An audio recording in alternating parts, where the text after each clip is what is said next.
신약성경 마태복음 6장 25절에서 34절 말씀까지 신약성경 8쪽에 있습니다. 마태복음 6장 25절 말씀부터 우리 함께 믿음으로 합독하겠습니다. 그러므로 내가 너희에게 이르노니 목숨을 위하여 무엇을 먹을까 무엇을 마실까 몸을 위하여 무엇을 입을까 염려하지 말라. 목숨이 음식보다 중하지 아니하며 몸이 의복보다 중하지 아니하냐. 공중의 새를 보라. 심지도 않고 거두지도 않고 창고에 모아들이지도 아니하되 너희 하늘 아버지께서 기르시나니 너희는 이것들보다 귀하지 아니하냐. 너희 중에 누가 염려함으로 그 키를 한 자라도 더할 수 있겠느냐. 또 너희가 어찌 의복을 위하여 염려하느냐. 들의 백합화가 어떻게 자라는가 생각하여 보라. 수고도 아니하고 길쌈도 아니하느니라. 그러나 내가 너희에게 말하노니 솔로몬의 모든 영광으로도 입은 것이 이 꽃 하나만 갖지 못하였느니라. 오늘 있다가 내일 아궁이에 던져지는 들풀도 하나님이 이렇게 입히시거든. 하물며 너희가 보냐. 믿음이 작은 자들아. 그러므로 염려하여 이르기를 무엇을 먹을까 무엇을 마실까 무엇을 입을까 하지 말라. 이는 다 이방인들이 구하는 것이라. 너희 하늘 아버지께서 이 모든 것이 너희에게 있어야 할 줄을 아시느니라. 그런즉 너희는 먼저 그의 나라와 그의 의를 구하라. 그리하면 이 모든 것을 너희에게 더하시리라. 그러므로 내일 일을 위하여 염려하지 말라. 내일 일은 내일이 염려할 것이요 한날의 괴로움은 그날로 족하니라. 아멘. 지금 많은 불신자들이 자신들이 왜 이렇게 고통을 당하고 왜 망해가는지 그것을 모르고 그렇게 망해가고 있습니다. 그들이 당하고 있는 문제가 몇 가지가 있는데 제일 첫 번째 문제가 바로 우상숭배 문제입니다. 지금 전 세계가 사실 우상숭배에 빠져있다 그렇게 말할 수 있겠습니다. 그래서 이사야 선지자가 하나님께로부터 받은 말씀 가운데서 이런 말씀을 했어요. 내 민족 이스라엘과 내가 왜 낙심하느냐. 그러면서 이사야 40장에 보니까 그 원인이 있었어요. 왜 낙심하느냐. 그 원인은 내 민족이 지금 무엇을 하고 있느냐. 지금 내 민족이 뭐하고 있는 줄 아느냐. 금을 가지고 우상을 만들어서 하나님이라고 하자고 있지 않느냐. 돈이 없는 사람은 금 대신에 나무로 우상을 만들어서 그것이 넘어지지 않도록 못을 박아놓고 그것을 하나님이라고 하는데 그게 하나님이냐. 그러면서 너는 알지 못하였느냐 듣지 못하였느냐. 전능하신 하나님 여호와 이 말을 시온에 가서 말해라. 그렇게 말씀하고 있습니다. 여러분 그렇습니다. 지금 대통령 무슨 선거 때만 되면 정말 무속인들이 아주 득세를 해요.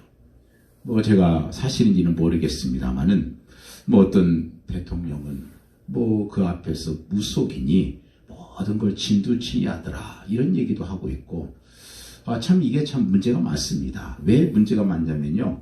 우상숭배라고 하는 것은 그것으로 끝이 아니에요. 성경에 보니까 이처럼 우상숭배를 하는 사람들은 어떻게 되는가? 출애굽기 20장 4절 5절 말씀 보니까 3대가 망한다 그랬어요. 3대가 망할 수밖에 없다. 그리고 골로새 3장 5절 6절도 말씀 보면 이처럼 우상숭배하는 사람들에게는 하나님의 진노가 임할 것이다. 그렇게 말씀합니다. 우상숭배라고 하는 것이 아니라 거기에서 반드시 따라온 문제가 생겨요. 그것이 뭐냐면 정신적인 문제고 영적인 문제가 반드시 오게 되어 있습니다. 그래서 우리 예수님께서 마태복음 11장 28절에 수고하고 무거운 짐 자들아 다 내게로 오라 그렇게 말씀했어요. 마가복음 5장 1절 이하에 보면은요. 이 정신병 이것이 꼭 정신질환이 어떤 신체적 것에만 오는 것이 아니고 거기 보면은 악한 영들이 정신을 돌게 하는 경우도 있다고 말씀하고 있어요. 정신적인 질병을 앓는다고 해서 다 그것이 악한 영 사단에 의해서 온 것은 아니겠지만 그러나 그 중에서는 많은 부분에서 사단을 통해서 이런 정신적인 병을 올 수 있다고 하는 것을 마가복음 5장에 분명히 말씀합니다. 그래서 이 영적인 문제, 정신적인 문제 해결 못하면요, 정치, 경제가 발전해도 소용이 없어요. 아무리 가난의 문제가 해결이 돼도 이 정신 문제가 해결이 안 되면 행복이 없습니다. 또 하나 영적인 문제가 오게 되는데, 영적인 문제가 뭐냐면 간단하게 시작이 왜 왔는가? 인간이 하나님을 떠날 때부터 생긴 문제가 영적인 문제입니다. 탕자가 아버지를 떠난 순간부터 점점 망해가는 것처럼 하나님을 떠난 순간 인간은 하나님께로부터 영을 받은 사람들이 하나님을 떠나고 나니까 영이 죽게 되고 영적인 문제가 오기 시작하는데, 그렇다면 이 문제를 해결할 수 있는 길은 뭔가? 오직 예수 그리스도밖에 없다. 그래서 우리가 복음을 전해야 되는 거예요. 다른 거 갖고 안 되는 거예요. 영적인 문제를 하나님을 떠나서 탕자가 아버지를 떠나서 문제가 생겼으면 그 다음에 해결 방법은 뭐냐? 다시 아버지께 돌아오는 것밖에 없잖아요. 돌아오니까 다 해결되잖아요. 먹을 것, 돼지 쥐염염에나 먹고 앉아있던 사람이 정말 송아지 좋은 부분 잡아서 아버지가 좀 더 그거 먹으면서 그 옷 입고 온 사람이 다 벗어버리고 정말 좋은 옷 입게 되고 손에 가락지까지 끼고 그렇습니다. 영적인 문제예요. 근데 여기서 끝나는 게 아니에요. 사도행전 8장에 보면은 또 마태복음 8장에 보면은 결국 이 영적인 문제, 정신적인 문제는 어디까지 가느냐면 육신적인 질병으로 반드시 오게 되어 있습니다. 그래서 우리가 복음 전하지 않게 되면 점점 이 사회는 이 육신적인 문제로 더 어려움을 당할 수밖에 없고 결국은 멸망할 수밖에 없다는 것입니다. 그래서 여러분, 문제 해결의 순서는 분명히 성경에 있어요. 첫째는 뭐예요? 영혼이 먼저 구원을 받고 하나님 만나고 나서 그 다음에 마음이 치유가 되고, 내 마음이 치유되고 나면 내 주변의 환경이 치료가 되고 그 다음에 육신적인 치유가 오게 되어 있습니다. 이게 순서예요. 이게 뒤바뀌어 버리면 다시 또 재발하게 되어 있거든요. 네 영혼이 잘된 같이 범사가 잘 되고 환경이 잘 되고 그리고 강건할 것이다. 요한일서 2장에는 말씀 아니겠습니까? 그것만 있는 게 아니잖아요. 사람들이 이 땅의 모든 문제를 다 가져도 안식이 없어요. 평안이 없는 게 문제 아니겠어요? 그래서 쾌락은 있는데 평안이 없고 열심히 놀고는 있는데 안식이 없어요. 왜 그렇습니까? 그것은 세 가지를 몰라서 그래요. 첫째는 뭘 모르냐? 영혼이 있다는 사실을 몰라요. 내게 영혼이 있다는 사실. 두 번째는 뭐예요? 하나님이 계시다는 사실을 몰라요. 세 번째는 내세가 있다는 사실을 모르기 때문에 이렇게 사는 거예요. 이 세 가지가 있다는 것을 알면은 여러분 달라집니다. 아, 내 영혼이 있구나. 육신보다 중요한 영혼이 있구나. 그리고 내 영혼을 창조하신 하나님이 계시구나. 그리고 이것으로 끝이 아니라 우리의 내세가 있다. 이걸 깨닫고 나면 우리의 모든 생각의 패턴이 달라질 거예요. 누가복음 19장 10절에 보게 되면 어리석은 부자가 나오지요. 이 부자는 친구가 참 많습니다. 돈도 많아요. 그렇지만 마음에 안식이 없습니다. 이 사람이 죽어서 들어갔습니까? 영원한 지옥으로. 그래서 여러분, 예수 그리스도 정말 중요한 분이에요. 그분을 우리가 알아야 되고 그분을 내가 소개시켜줘야 되고 그게 필요하단 말이에요. 예수 증거해줘서 예수 믿고 나면 그를 통해서 반드시 역사 일어나게 되어 있습니다. 참 우리가 영적인 그 세계 속에서 예수 그리스도를 말만 하면 우리 눈에 보이지 않지만 분명히 사단의 결박당해요. 아멘. 그리고 눈에 보이지 않지만 흑암의 세력이 떠나가게 되어 있습니다. 아멘. 예수 그리스도의 이름만 부르면 거기에서 일어나요. 그거를 내 눈에 보이지는 않습니다. 근데 역사가 일어나게 되어 있어요. 아멘. 전에 말했던 것처럼 그게 안 믿어지면 지금에도 무덤집 많잖아요. 한번 가보세요. 느껴질 거예요. 벌써 그들이 벌벌 떨어요. 우리가 가기만 해도 벌벌 떨어요. 야, 내가 그런 사람인가? 놀랄 겁니다. 물론 배워서 하는 그런 무당 말고 진짜 강신 내린 무당들은 가면요 다 알아봅니다. 그래서 엄청나게 불안해서 어떨 줄은 몰라요. 그래서 주의 이름 부르는 자는 구원을 얻을 것이다. 그렇습니다. 우리 교회 안에 보면 성도들이 있잖아요. 근데 그 성도들의 삶을 보면은 두 종류의 삶의 자세가 있어요. 관심이 완전히 달라요. 그 첫 번째는 뭐예요? 하나님을 믿긴 믿지만 염려하면서 살아가는 성도가 있습니다. 그리고 두 번째는 염려는 하나님께 다 맡겨버리고 하나님의 영광을 구하는 그런 성도의 삶이 있어요. 첫째, 염려하는 삶의 자세는 뭐예요? 그래서 오늘 말씀도 계속 말씀하는 그거잖아요. 염려하지 말라. 사람은 이 세상에 태어나면서부터 죽을 때까지 그 마음속에 떠나지 않는 근심과 걱정을 가지고 살아가게 되어 있습니다. 그래서 예수님께서 오늘 말씀 속에서 너희는 마음에 근심하지 마라. 그런 말씀을 한 거예요. 우리가 근심 안 하고 있는데 주님께서 너희 근심하지 말라. 그렇게 말씀하겠습니까?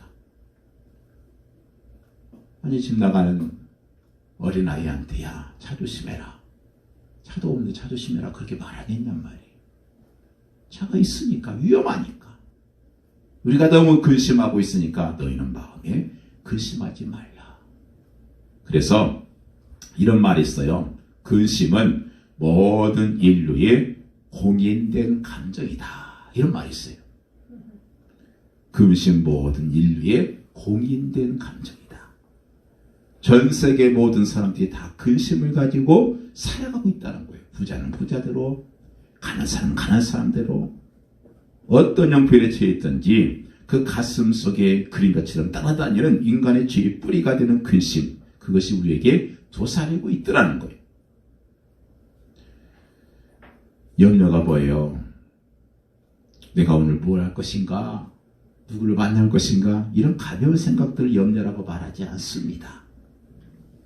염려는 어떤 생각에 집착이 돼가지고 그 생각 때문에 다른 생각을 할 수 없는 그런 심리적인 상태를 염려라고 말해요. 그 생각 때문에 나중에 정신적으로 병적인 현상이 나타나는 것을 염려라고 그래요. 사람은 어떻습니까? 낮에는 일해야 되죠. 그럼 밤에 어떻게 해야 돼요? 자야 되죠. 그게 하나님 주신 질서 아닙니까? 그런데 어떤 생각이 확 사로잡혀가지고 낮에는 일을 할 수가 없고 밤에는 잠을 잘 수가 없다면 그것이 바로 염려에 빠져 있다는 거예요. 그래서 오늘 본문 속에 염려하지 말라 그렇게 말씀합니다. 물론 우리 사람은 생각할 수 있는 특권이 있어요. 생각을 하게 되어 있습니다. 그런데 그래서 무엇이 생각할 수도 있겠지만 그러나 그 생각이 도를 넘어서게 되면 건강을 해칠 뿐만 아니라 마땅히 생각할 것을 생각하지 못하는 것이 되기 때문에 문제가 되는 거예요. 되게 염려의 원인을요, 두 가지로 얘기합니다. 왜 염려가 생기는 것 같아요? 그 첫 번째는 더 큰 염려가 없기 때문에 그래요. 무슨 말이냐면 사실 우리가 염려하고 있는 것들 내용들을 보면 별로 중요하지가 않아요. 쉽게 말하면 시시한 일을 이것들로 염려하고 있다는 거예요. 근데 정말 큰 일을 당하면요, 그런 시시한 것들은 다 사라지고 맙니다. 그래서 염려에 대한 치료법으로 더 큰 걱정들이 생기면 작은 염려들은 어느새 해결해 드리고 말아요.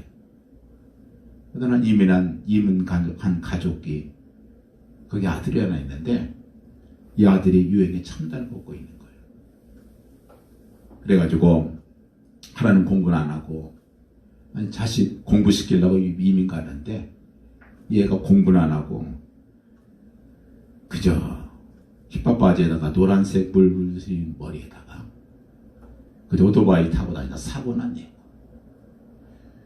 그랬대요. 그래서 그 때문에 그 부부가 맨날 싸우는 거예요. 그런데 언제 그 싸움이 멈추느냐? 그 집에 불이 나니까 그 염려가 다 사라지고 마는 거예요. 불이라는 그 엄청난 큰 염려가 생기니까 나머지 것은 염려가 안 돼요. 그 큰 걱정들이 생기면 잘못해서 사라지기 때문에 염려하는 것이 뭐예요? 참 사소한 것이다.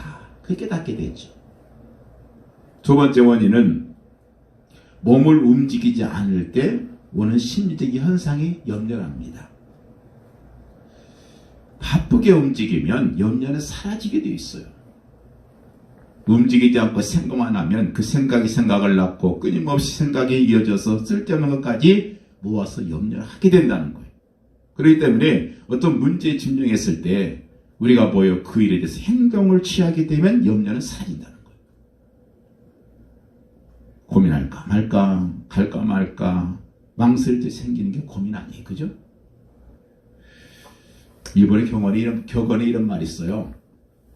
갈까 말까 하는 길은 가지 말고, 먹을까 말까 하는 음식을 먹지 말고, 만날까 말까 하는 사람 만나지 말고, 죽을까 말까 할 때는 죽어라.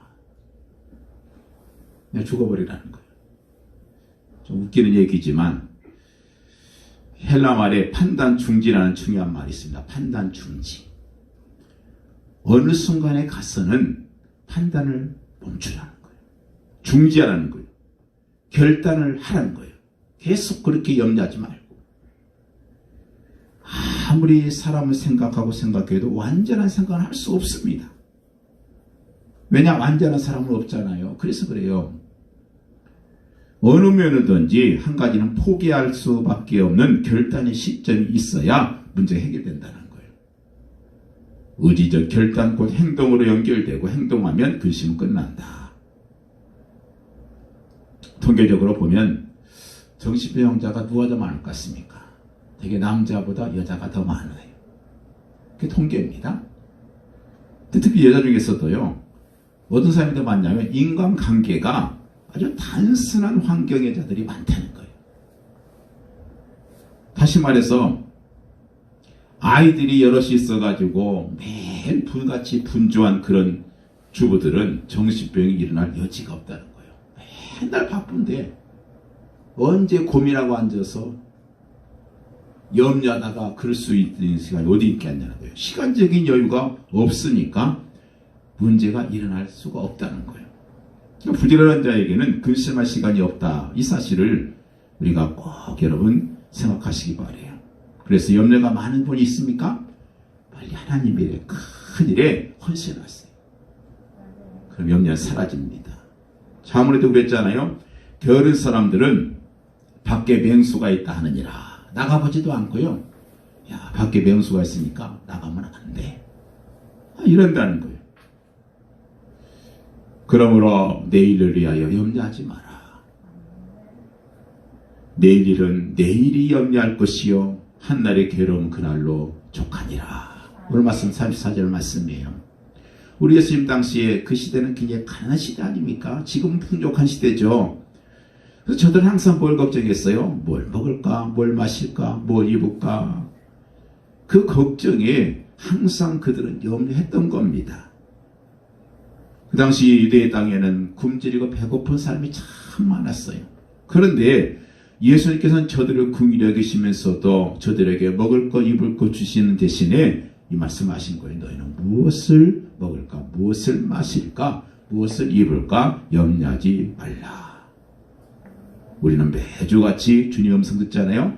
수고가 무거운 짐자들아 다 내게로 오라. 내가 너희를 쉬게 하리라. 그랬습니다. 자, 그렇다면 우리가 염려하지 말아야 할 이유가 무엇일까? 구체적으로 첫째는 뭐예요? 염려는 오늘 말씀 보니까 25절에 뭐라고 그랬어요? 염려하지 말라. 목숨이 음식보다 중하지 않냐며. 몸이 의복보다 중요하지 않느냐. 무슨 말이에요? 염려해서 되는 일이 없다는 거예요. 쓸모가 없는 일을 왜 하고 있냐 이 말이에요. 예수님께서 하신 말씀인 거예요. 왜 쓸데없는 것을 하고 있냐는 거예요. 그래서 소용이 없다는 거예요. 과거에 대한 염려, 지난 일에 대한 쓸데없는 걱정 이런 것이 있는데 과거는 어디까지나 과거잖아요.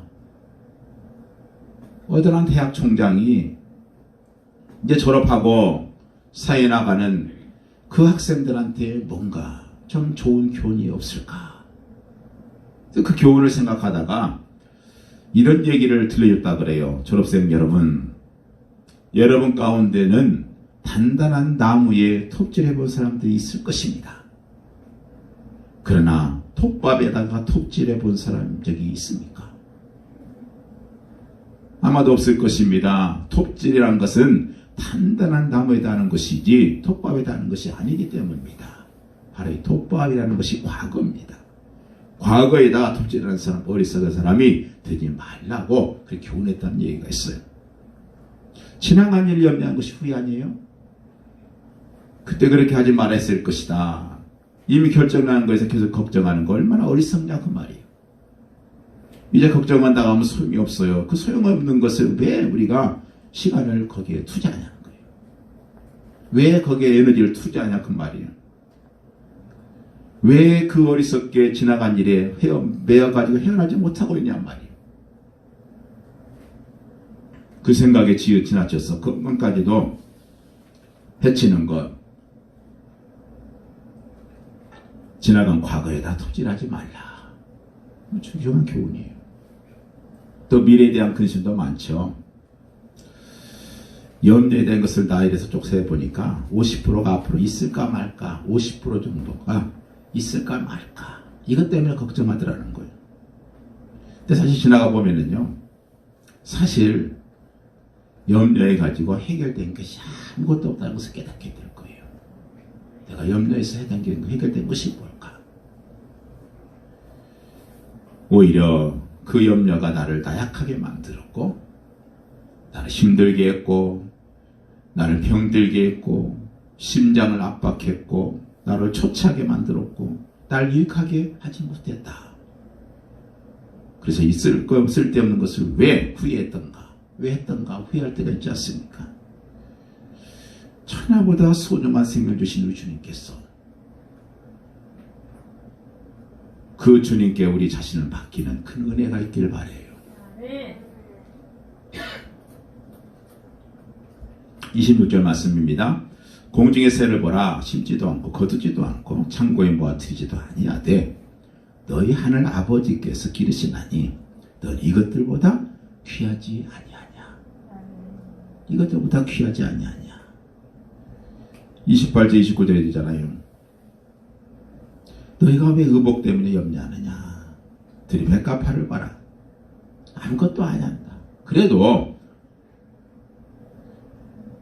그 뒤에 보니까 보여. 솔로몬의 모든 영광으로도 입은 것이 꽃 하나만 못했다.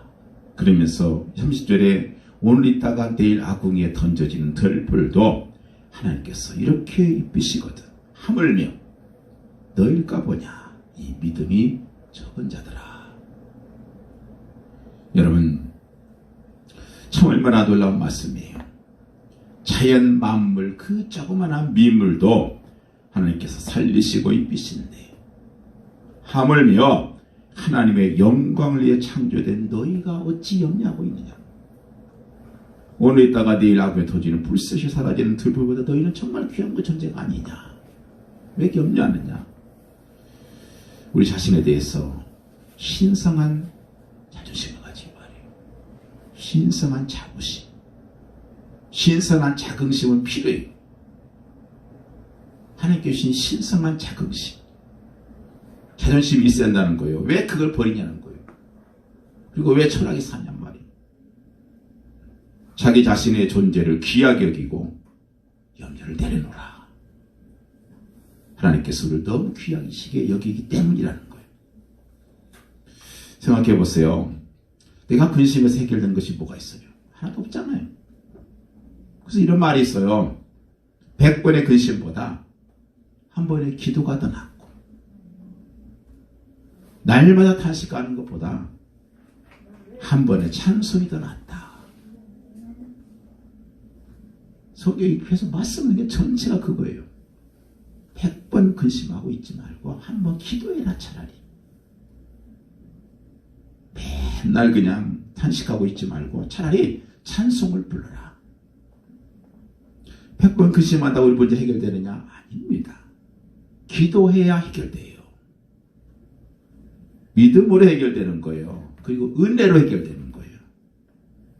염려했을 때 문제 해결된 것이 하나 없다는 거예요. 루마니아에 살아있는 순교자라는 분이 있어요. 렘브란트 목사님이신데요. 이분이 어쩌다 복음 때문에 감옥에 들어가게 됐어요. 근데 감옥에 들어가니까 불안해요. 그래서 뭐하냐? 창세기부터 요한계시록까지 성경을 쭉 읽으면서 염려하지 말란 말을 성경 구절을 쫙 찾아 읽었더니 그 염려하지 말란 말이 성경 전체에 366개가 나오더라는 거예요. 그래서 하나님께서 날마다 염려하지 말라고 이렇게 많이 말씀하셨구나. 그렇게 달았다는 거예요. 누가 염려함으로 과거에 해결할 수 있습니까? 누가 염려함으로 미래 해결할 수 있어요? 과거와 미래의 모든 염려 다 우리의 것이 아니에요. 과거와 미래의 모든 염려 다 어디 있습니까? 하나님의 장중에 있어요. 하나님께서 해결해 가고 계십니다. 그렇기 때문에 우리는 과거와 미래에 대한 근심으로 그것 때문에 병들게 하는 무서운 악에서 해방받아라는 것이 오늘 말씀이에요. 해방받아라. 영혼을 병들게 하고 생명을 해롭게 하고 내 인생을 나약하게 만들고 내 인생을 무력하게 만드는 근심과 염려 거기서 벗어나라. 한 분이 이런 말했어요. 염려란 것이 뭐냐? 기한전의 문은 장래의 가상적 곤란에 대한 이자다. 좀 어려운 말이긴 하죠.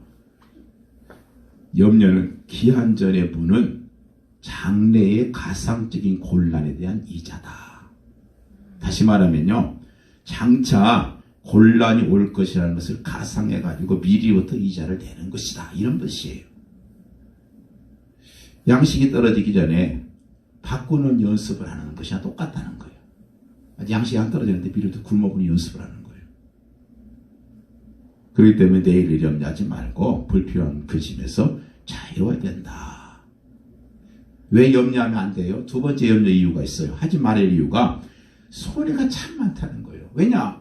염려했을 때 근심 때문에 결국 육신적인 질병이 오고 정신적으로 어려움을 당할 수밖에 없기 때문에 그렇다는 거예요. 그래서 의사 알버리즈라는 분이 임상 실험을 했어요. 그랬더니 위장병의 80%가 신경성이더라.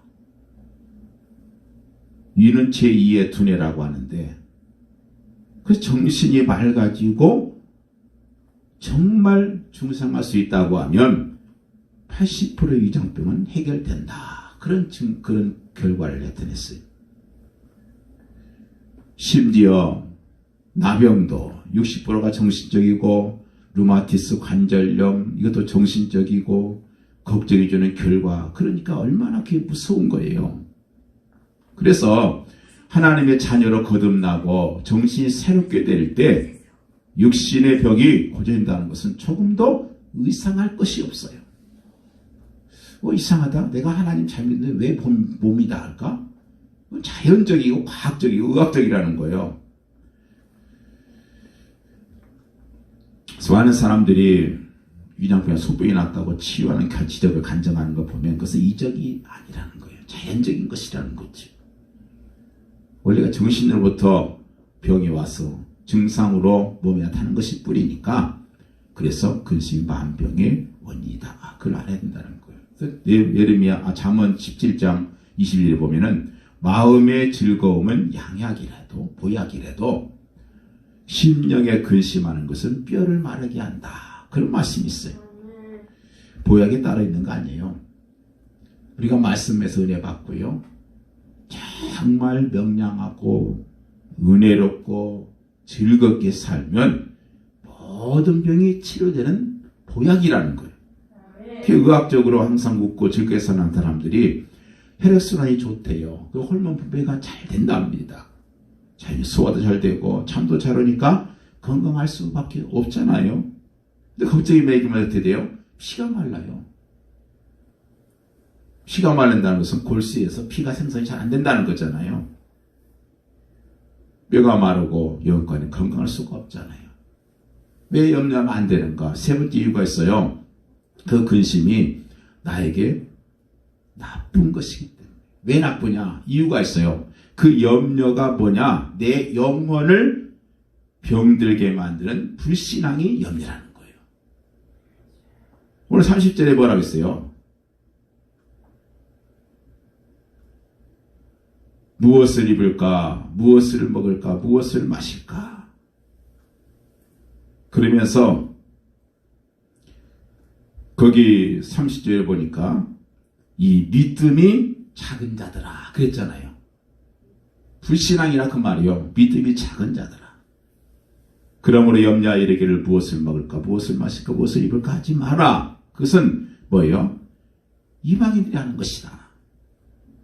이는 다 이방인들이 구하는 것이다. 이방인이 뭐겠어요? 하나님 밖에 있는 사람들이 있잖아요. 하나님 안 믿는 사람들이 하는 것을 왜 너희가 하고 있냐는 거예요. 불신자들은 염려하고 살 권리가 있는데 우리들은 하나님이 계시기 때문에 염려할 권리가 없다는 거예요. 그들은 하나님이 없어요. 그러니까 염려할 권리가 있어요. 우리는 하나님이 계시기니까 염려할 권리가 아예 없습니다. 염려하는 것은 악이라는 거예요. 죄라는 거예요. 왜냐? 하나님은 불신하는 것이니까. 불신하게 되니까. 이제 초등학교 들어간 아이가 아버지한테 와서 아버지 내일 먹을 양식이 있어요. 나 학비 내야 되는데 학비 있어요. 여러분 그것은 효도가 아니에요. 그렇잖아요? 야, 너 같은 걸 자식을 둔 게 정말 부끄럽다. 그실 거예요. 나를 오직 얼마나 정말 하찮게 봤으면 네가 그런 걱정을 다 하냐. 그렇지 않겠어요? 이런 어리석은 존재같이 자신을 부끄럽게 만드는 것이 염려다. 여러분 그렇습니다. 불신앙이라는 거예요. 죄라는 거예요. 염려가. 왜냐? 하나님을 불신하는 거잖아요. 하나님의 섭리를 못 믿는 자에게 근심이 온다는 거예요. 그 사실 우리가 알아야 돼요. 그 근심이 올 때 어떻게 해야 되겠어요? 주님 내가 믿습니다. 주님 내가 믿습니다. 왜냐? 믿음이 적으니까 온 거예요. 더 믿음을 더 하세요. 그러면서 주님을 바라보고 평안을 얻으라는 거예요.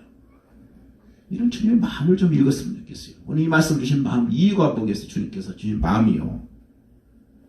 죄는요. 적극적으로 지은 죄도 있지만 소극적인 죄도 있어요. 그 소극적인 죄가 근심과 염려다.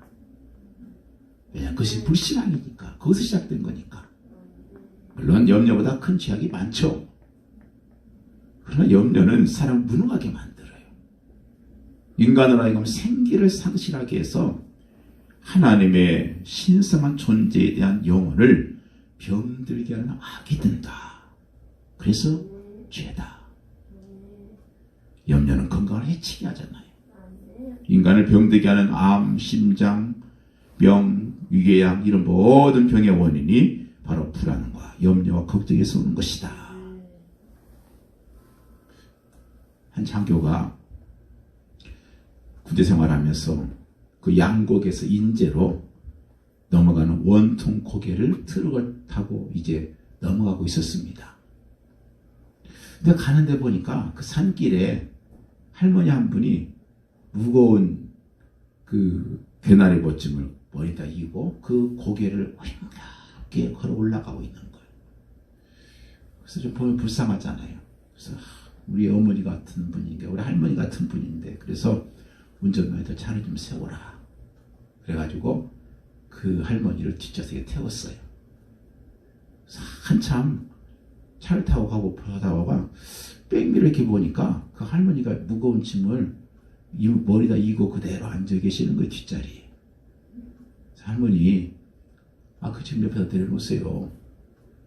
왜 그걸 무겁게 이고 계세요? 그랬더니 할머니가 하시는 말씀이 내 몸 하나 태워주는 것도 고맙고 감사한데 어떻게 짐까지 다 내려놓을 수 있겠는가 그러더라는 거예요.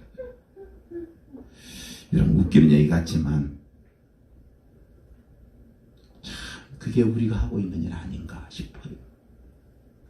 모든 염려 다 주께 맡기라. 그러니까 예수님 내가 구원받은 것도 감사한데 짐까지 맡길 수 있겠나요? 짐은 제가 지고 갈 테니 저에게 구원만 주세요. 얼마나 안타까운 말이에요. 다 내려놓으세요. 이왕 맡기면 다 맡겨야지요. 몽땅 맡기라 그 말이에요. 십자가는 뭐예요? 모든 것을 다 만든 하나님의 놀라운 능력이 십자가예요. 우리 하나님을 믿되 철저하게 하나님을 아버지로 믿으시길 바라요. 아버지. 너희가 어린아이 같이 되지 않고는 천국에 들어갈 수 없다. 하나님을 아버지와 같이 믿는 그 아이의 마음을 가지면 천국이 이루어진다는 거예요. 한 목사님이 그 거제도에 가면 해금강이라는 곳이 있거든요. 거기 배를 타고 해금강을 관광하는데 갑자기 폭풍이 일어났대요. 그래가지고 막 그 생전 처음으로 배가 파도 속으로 지나가는 그런 경험을 하게 된 거예요. 막 파도가 막 배에 막 넘어가는 거예요. 그래서 많은 사람들이 두려워가지고 방향을 틀어서 돌아갑시다 그러는 거예요. 그 선장이 하는 말이 방향을 돌리면 배가 뒤집어져 다 죽습니다. 그냥 이대로 밀고 나갈 테니까 걱정하지 마시고 움직이지 말고 가만히 앉아 계세요. 파도가 쳐도 움직이지 말고 그냥 가만히 계시면 배가 안전합니다. 그래서 그러고 이제 있는데 자기도 참 불안한 거예요. 배가 뒤집어질까 봐서. 목사인데도 뒤집어질까 봐서 죽을까 봐서. 그런데요. 자기도 얼굴이 노래가지고 지금 벌벌 떨고 있는데 그 한쪽에 그 어머니 품에 안겨 있는 어린아이가 있더라는 거예요. 근데 폭풍이 치고 난리가 나는데도 그 아이가 얼굴을 보니까 걱정이 하나도 없더래요. 엄마 품에 안겨 있으니까. 폭풍 속에서도 엄마 품에 안겨 있으니까 걱정이 없고 그냥 싱글생글 그런 걸 믿더라는 거. 야, 그러면서 내가 지금 하나님 믿는 사람인가? 이런 생각을 했다는 거예요. 염려는 하나님의 섭리에 대한 의심이에요. 의심뿐만 아니라 하나님의 섭리에 대한 침범이에요. 침범. 하나님이 누구셔요? 우리 아버지잖아요. 우리 하나님의 자녀가 맞습니다. 그래서 철저하게 하나님의 자녀 이상의 위치로 침범해서는 안 돼요. 자녀는 자녀고 아버지는 아버지. 자녀가 어떻게 아버지 역할을 침범합니까? 아버지는 아버지가 할 일이 있어요. 나는 내가 할 일이 있어요. 아버지가 할 일이 있고 내가 할 일이 있는데 내가 할 일은 뭐예요? 하나님 믿는 거예요. 아버지로. 그게 내가 할 일이란 말이에요. 그래서 오늘 말씀하는 거예요. 믿음이 적은 자들아. 염려 이르기를 무엇을 먹을까 무엇을 마실까 무엇을 입을까 하지 마라. 염려하지 마라. 너에게 있어야 할 것을 너희 아버지께서 다 알고 계시다. 아멘. 하나님께서 우리에게 생명 주셨잖아요. 아멘. 미래도 주셨잖아요. 아멘. 내일도 주셨습니다. 아멘. 그래서 내일도 하나님이 내게 주시면 내 날이 되는 거예요. 아멘. 하나님이 안 주시면 우리는 내일은 없어요. 하나님이 주셨으니까 내일이 있는 거예요. 그래서 내일 일은 내일이 한다. 이 말씀이 그 말이에요. 철저하게 주님 말씀대로 모든 염려 주님께 맡겨버리길 바라요. 여러분 기억하십시오. 염려는 신앙의 문제라는 겁니다. 다시 말해서 신앙과 믿음과 염려는 반비례한다 그 말이에요. 무슨 말이냐? 내 염려가 높아지면 신앙은 내려가는 것이고 신앙이 높아지면 염려는 내려가더라. 서로 반비례라는 거예요. 그렇기 때문에 걱정, 괴로움이 쌓이게 되면 믿음이 내려간 줄 알고 기도하시기 바래요. 하나님의 섭리를 알고 하나님의 사랑을 믿는 그 믿음 안에는 걱정이 들어갈 자리가 없습니다. 우리가 간혹 사람들을 염려하죠. 누구 때문에. 근데 그 사람 보지 말고 그를 주장하신 하나님을 보시란 말이에요. 우리 자녀들 염려하잖아요. 안심되지 않습니다. 그 장래가 불안해요. 그러나 하나님의 손 안에 있는 그들을 보셔야 돼요. 믿지 않기로 들면요, 세상에 믿을 거 없어요. 아무것도 없어요. 모든 것이 다 쓸데없는 걱정입니다. 염려하지 않겠다고 약을 먹고 술을 먹고 하는 그런 어리석은 일을 지는 사람이 얼마나 많아요. 염려하지 않겠다고 수영할 필요도 없고 염려하지 않겠다고 노력할 필요도 없어요. 우리는 어리석게도요, 지금 염려 이 사건만 해결되면 이제 문제 없을 것이다, 이런 착각을 하면서 삽니다. 근데 여러분, 그렇지가 않아요. 한 장모님이요, 걱정을 했어요. 이제 30대 중반을 넘어가는 저 딸 시집만 보내면 정말 이제 걱정이 없겠다. 이제 한 목사님 물었어요. 장로님, 이제 시집을 갔으니까, 딸이 시집 갔으니까 참 염려 없어졌겠네요. 그랬더니 그분이 하신 말씀 무슨 말씀이냐? 늦게 시집을 가가지고 자식을 제대로 낳았을지 모르겠다고. 역점연한 것은요, 끊임이 없어요. 사는 동안이 있어요.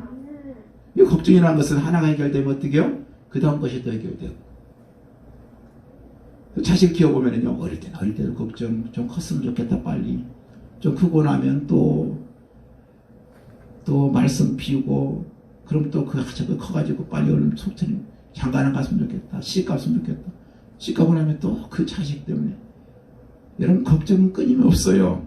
그래서 빌립보서 4장주일에 말씀하잖아요. 아무것도 염려하지 말고 모든 일에 기도와 간구로 너희 구할 것을 감사함으로 하나님께 아뢰라. 다시 말해서 염려 해결 방법은 믿음과 감사의 기도밖에 없다, 그 말이에요. 염려 대신에 감사 기도할 것이다. 이것이 바로 그것이 부탁이에요. 그래서 이 걱정 속에 있다 보면은 저쪽에 열려있는 문이 보이질 않아요. 시야가 내가 염려에 빠져 있다 보면 저기에 문이 열려있는데 그걸 못 보는 거예요. 그게 나가면 되는데, 다시 말해서 불가능한 것만 생각하고 가능한 것 생각하지 못합니다. 내가 부족한 것만 생각하고 내가 이미 받은 축복을 보지 못해요. 이미 받아버린 것이 너무 많음에도 불구하고 자꾸 내게 부족한 것만 생각하는 거예요. 이걸 가르쳐서 뭐라고 말하냐면요, 소화병이라고 해요. 소화병. 애들은요 그래요. 잘해주다가도 엄마 이거 사줘. 근데 안 사주잖아요. 그 엄마 나 사랑 안 했는가 봐. 엄마 나 좋아하지. 그런단 말이에요. 그동안 받은 거 다 소용없어요. 그렇게 잘해줘도 소용없어요. 그냥 어쩌다 잘못하고 때리면 나는 주소운인가 봐. 이렇게 소화병이에요. 자기 소원 하나 이루어졌다고, 이루어지지 않았다고 나머지 모든 것 다 부정해버리고 다 틀렸다고 단정하는 것, 이것이 어리석음이다. 정말 열심히 뛰면서 일하는 사람들 걱정할 틈이 없어요. 지금 염려라서 한가한 사람들의 불필요한 자기생이다. 기억하시기 바래요. 더 중요한 것은 염려는 불신앙이다. 꼭 기억하시기 바래요. 신앙이 있는 사람에게는 염려가 없고 염려가 있는 사람에는 신앙이 없는 사람이다. 이걸 말씀하고 있어요. 신앙에는요, 괴로움을 당하면 어떻게 돼요? 아픔은 있을지언정 염려는 없어요. 다시 말해서 육체적으로는 아플지 몰라도 정신적인 아픔은 없다는 거예요. 여러분, 배가 고플 때요, 배는 고파도 슬픔은 없습니다. 근데 보통요, 배가 고프면은 슬퍼져요. 내 배의 신선은 이런가. 슬퍼지는 게 더 문제예요. 배고픔보다 더 크게 그거예요. 이놈 팔자는 왜 이런가. 운명까지 팔자 논하는 사람이 돼요. 근데 신앙에는 그렇지 않습니다. 배고픔과 배고픔으로 끝나지. 그러므로 염려하기를 무엇을 먹을까? 무엇을 입을까? 염려하지 마라. 이는 다 뭐가요? 이방인들이 구하는 것이다. 하나님 모르는 사람들이 구하는 것이다. 너희 아버지께서, 너희 하늘에 있는 아버지께서 이 모든 것이 너에게 있어야 할 것을 아신다. 이런 거 있습니다. 아신다. 하나님께서 다 아신다는 거예요. 내가 입을 거, 내가 필요한 거, 그거 구하는 것은 이방인들이 하는 것이다. 하나님과 모르는 사람이 하는 것이다. 그럼 우리 기도가 어떻게 돼야 돼요? 순위 달라진단 말이에요. 먹는 거, 입는 거, 출세하는 거, 기도하면 이방 사람과 똑같다는 거예요. 마틴 루터가 이런 말씀했어요. 하나님으로 하여금 하나님 되게 하라. 하나님을 하나님 되게 하라. 하나님을 하나님으로 알고 기도하라 그 말 아니에요. 하나님 모든 걸 다 아신다. 그런즉 하나님을 하나님을 모시고 기도해라. 근데 하나님 우상처럼 만들어버리는 우상화가 우리에게 있지 않습니까? 이처럼 하나님 앞에 우상을 만드는 거, 하나님 우상을 만드는 것만큼 큰 문제가 없어요. 그래서 우리는 기도 제목을 좀 업그레이드 시켜야 돼요. 향상을 시켜야 돼요. 이방인들이 구하는 것과는 다르게 기도 수준을 좀 높이라는 거예요. 우리 신앙의 성장을 가져가야 된다 그 말이에요. 이 신앙과 인격의 수준, 기준이요. 어디 있는지 아십니까? 바로 그의 소원에 있어요. 무엇을 바라는가. 이것에게 그 사람의 인격이고 그 사람의 신앙이 있어요. 그게 수준이에요. 그 사람. 뭘 바라는가. 그 바라는 것이 뭐냐에 따라서 그의 삶의 인격이 결정되고요. 그 사람의 신앙이 결정되는 거예요. 내가 아직도 믿는 거, 뭐 먹는 거, 입는 거, 마시는 것 정도 소원한 사람들은 그 정도 인격밖에 안 된다. 우리 소원이 어떻게 돼요? 하나님 내가 병 들었을 때 이 병 고쳐주세요. 그 기도하는 것보다 하나님 이제 나의 남은 생애가 얼마가 되든 간에 하나님 앞에 아름답게 살도록 해주세요.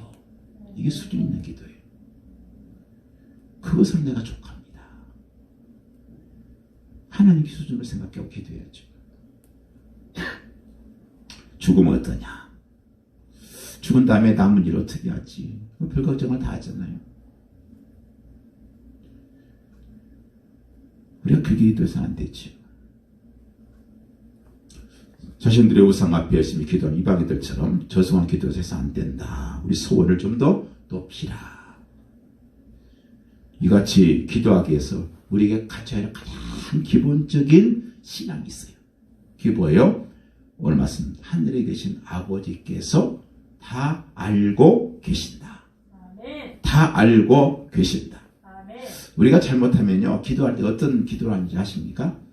하나님께서 모르실까 봐서 지식을 계속 보충해주는 기도를 할 때가 많아요. 하나님 이거 잘 모르시죠? 이것 좀 알아주세요. 그러면서 계속 기도하고 그런 기도 많이 하잖아요. 하나님 이거 지금 내게 필요한 거 모르시고 계시잖아요. 이게 좀 알고 계세요. 뭐 알려주는 지식 보충하는 식으로 기도해서는 안 된다는 거예요. 우리가 하나님 앞에 하나님 하고 머리를 조아리고 기도하는 그 순간 하나님은 다 하신다는 거예요. 나의 필요를 아시고 내가 아는 것보다 더 잘 알고 계시고 건강도 필요하고 옷도 필요하고 풍년이 들여야 한다는 것을 알고 이거에 대해서 알아야 된다는 거죠. 그렇다면 우리에게 놀라운 신앙 고백이 나와야 되겠죠. 지금 나의 형편이 어떠하든지 이대로가 내게 가장 족합니다. 이런 신앙 고백. 그래서 감사함으로 받아들이는 고백이 나와야 되겠죠. 어떤 형편이 있든지 이대로가 나의 믿음을 위하여 나의 영혼을 위하여 내 영원한 생명을 위하여 필요한 것이라고 받아들이라는 거예요. 여러분 배신당했습니까? 내게 필요하기 때문에 온 거예요. 병 들었습니까? 그것도 내게 필요한 거예요. 내가 실패했습니까? 그것도 필요한 거예요. 상처받았습니까? 그것도 필요한 거라며 내게. 중요한 것은 하나님이 사랑하신다는 것을 아시라는 거예요. 실패를 당했고 고통을 당했어도 이 모든 것이 하나님이 나를 사랑하였기 때문이라는 그 사랑의 증거로 본다고 하는 것. 이게 대단한 믿음 아니에요. 이것도 하나님이 나를 사랑하시는 증거입니다. 이렇게 받아들일 때 하나님의 놀라운 응답이 온다는 겁니다. 그러므로 우리는 하나님의 사랑과 능력과 지혜를 믿는 그런 신앙으로 꼭 기도해야 됩니다. 이 모든 것들이 내게 있어야 할 줄 알고 계신다. 이 신앙 고백과 함께 되었지요. 두 번째 삶의 자세가 있는데 간단히 말씀드립니다. 염려되시는 뭐라고 했어요? 하나님의 나라와 하나님의 의를 구하라는 거예요. 어떤 염려가 왔을 때, 그랬을 때 염려의 방향을 바꾸라는 거예요. 너희는 먼저 그의 나라와 그의 의를 구하라. 그리하면 이 모든 것을 너에게 도와주시리라. 우리가 더 문제에 부딪혔습니까? 더 큰 은혜 세계로 넘어가야 돼요. 그 생각을 바꾸라는 거예요. 우리에게 나에게 집착된 염려, 근심이 물러가지 않을 때 그 염려보다 더 큰 문제로 자기를 진전시켜야 한단 말이에요. 하나님의 영광을 위해서, 하나님의 큰 일을 위해서 생각을 바꾸라. 이런 우리 인간은요, 생각에 따라서 자신의 운명이 결정됩니다. 육의 생각은 사망이고 영의 생각은 생명과 평안이라고 했잖아요. 내 생각으로 내 문제를 괴로워하던 그 생각을 바꾸면 여기서 해결되어지는 놀라운 하나님의 비밀을 발견하게 됩니다. 프랭크 루프 박사라는 분이 있었어요. 그분이요, 유명해진 이유는요, 23년 동안 아주 악질 간절염으로 고생을 하고 불구자로서 인생을 살았습니다. 그런데 아주 풍요로운 그런 믿음의 삶을 살았어요. 그 간절염으로 병상에 누워있던 어느 날 그런 생각을 전지시킵니다. 나는 왜 이렇게 아프고 늘 아프고 살아야 되는가. 이런 염려와 불안에서 한 발 더 앞으로 나가요. 그래서 내가 간절염으로 누워서 인생을 사느니 지금부터 내가 새로운 일을 하리라. 내 몸은 움직이지 못하지만 내가 누워있는 자리에서 펜을 들어 불신자들에게 전도의 편지를 보내리라. 또 병상에 누워있는 사람들에게 위로의 편지를 보내리라. 또 낙심된 자들에게 용기의 편지를 보내리라. 그러면서 거기 누워가지고 편지를 쓰기 시작합니다.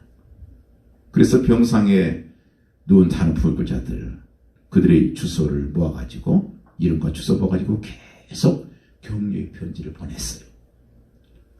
그러면서 나중에 그런 전국적인 협회를 만듭니다. 그리고 그 침대에 누워서 쓴 편지가요, 매년 14,000통을 썼대요.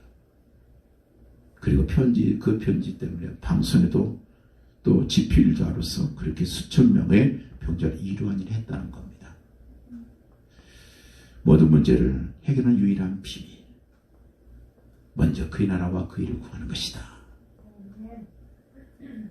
우리에게 말씀합니다. 내일 염려하지 말고 그 염려할 것이 없는 믿음에 살고 있는 우리에게 교훈하고 있어요. 공중에 다는 새 먹이를 위해서 걱정하는 것 아니냐. 참고 지치도 않지 않냐. 들에 있는 백합화들이 내일 시들지라도 오늘 활짝 펴 있지 않느냐.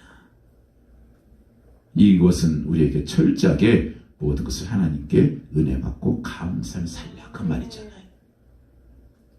먼저 그의 나라와 그 일을 구하라. 그리하면 이 모든 것을 너에게 도와주시리라. 우리 기도 제목이 뭐예요? 그의 나라를 구하라는 거예요. 그의 나라. 그리스도의 주권을 믿는 것을 구하라는 거예요.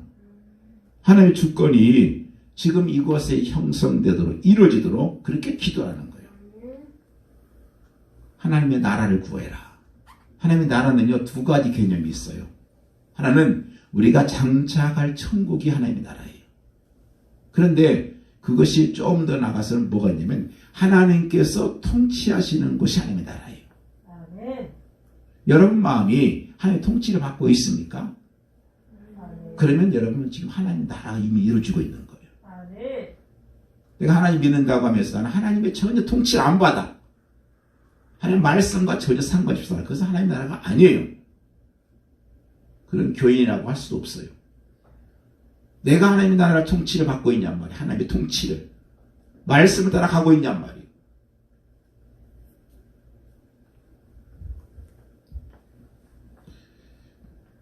어느 의사가 마음 평안이 없어가지고 히말라야 산에 가서 기도하고 마음이나 평정하고 오자.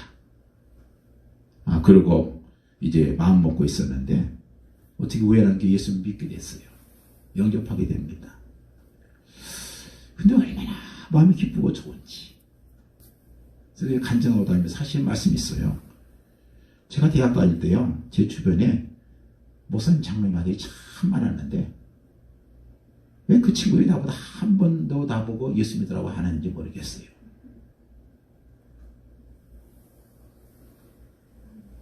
여러분, 하나님의 나라, 하나님 통치를 받지 못한 사람들이 하나님의 나라의 통치, 하나님의 통치를 받도록 기도하는 그 전도입니다. 그 의라고 했잖아요. 또 의를 구하라 두 번째 제목이에요. 기도 제목. 하나님의 나라의 법이 성취되도록. 다시 말해서 하나님의 뜻이 이루어지도록 기도해라. 그래요. 하나님의 뜻이 이루어지도록. 하나님께 그래 기도하면, 하나님의 뜻이 이루어지도록 기도하면 우리의 뜻이 저절로 이루어진단 말이에요. 내가 하나님의 뜻이, 내가 하나님의 일을 하게 되면 하나님께서 내 일을 하시는 거예요. 이 중요한 말입니다. 내가 하나님의 일을 하면 하나님께서 내 일을 하셔요. 내가 하나님의 뜻이 이루어지도록 기도하면 하나님께서 내 뜻을 이루어주는 거예요. 내 소원을 이루어주는 거예요. 어거스틴이 유명한 말이 있어요. 자기를 위한 기도는 언제나 정욕으로 치우치기 쉽다. 가장 아름다운 기도는 남을 위한 기도다. 그렇습니다. 특별히 남을 위한 기도 중에서 원수를 위한 기도처럼 아름다운 기도는 없다 그랬잖아요. 왜냐? 이것은 하나님의 뜻을 이루기 위한, 하나님의 필요를 채워드리기 위한 기도가 되기 때문에 그렇습니다. 내 뜻을 이루기 위해서, 채우기 위해서가 아니라 하나님 뜻이 이루어져도 기도하게 되면 덧붙여서 필요한 모든 걸 주시겠다. 하나님 뜻을 앞세우면 내가 이렇게 구하지 않아도 돼요. 하나님께서 이루어주시 알아서 해주세요. 오스왈드 스미스의 유명한 말이 있어요. 우리가 일할 때 일하는 자는 우리들 자신이다. 그러나 우리가 기도할 때 일하시는 분은 하나님이시다. 아멘. 내가 일하면 내가 하는 거예요. 근데 내가 기도하면 하나님이 일하신다는 거예요. 아멘. 얼마나 큰 축복이에요. 한 헌신적인 여인이 있었습니다.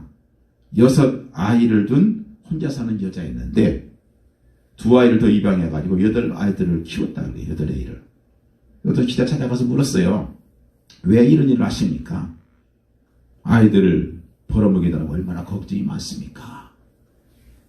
근데 그 여인이 하는 말이, 웃으면서 하는 말이 그랬어요. 저는 하나님과 공동으로 일합니다. 그래서 피곤은 좀 하지만 걱정은 없습니다. 그래서 기자가 물었어요. 하나님과 공동으로 일한단 말이 무슨 말이냐? 그랬더니 저는 이 일을 하고 시작할 때 하나님, 당신께서 제 걱정을 맡아주십시오. 저는 일만 하겠습니다. 이렇게 기도하고 시작했기 때문에 하나님께서 이 약속을 지켜주시기 때문에 걱정 없이 일한다. 아무것도 염려하지 말고 오직 모든 일에 기도와 간구할 것을, 너희 구할 것을 감사를 하나님께 아뢰라. 그래 모든 지각에 뛰어난 하나님의 평강, 그래서 예수 안에서 너희의 마음과 생각을 지킬 것이다. 이 모든 문제 주님께 기도함으로 마음속에는 근심 걱정이 떠나서 하나님의 평강이 민물처럼 우리의 가슴속에 밀려오기를 주님의 이름으로 축원드립니다. 기도합니다. 할렐루야. 아버지 감사합니다. 역사하시니 감사합니다. 주님, 걱정 염려하느라 쓸데없는 시간 보내고 좀 하나님을 아프게 하고 불신앙을 범했습니다. 이제는 하나님께 모든 걸 맡기고 그저 하나님 나라와 그 일을 구하는 그 일을 하기 원합니다. 그래서 하나님께서 모든 것 채우시는 그런 귀한 축복을 경험하게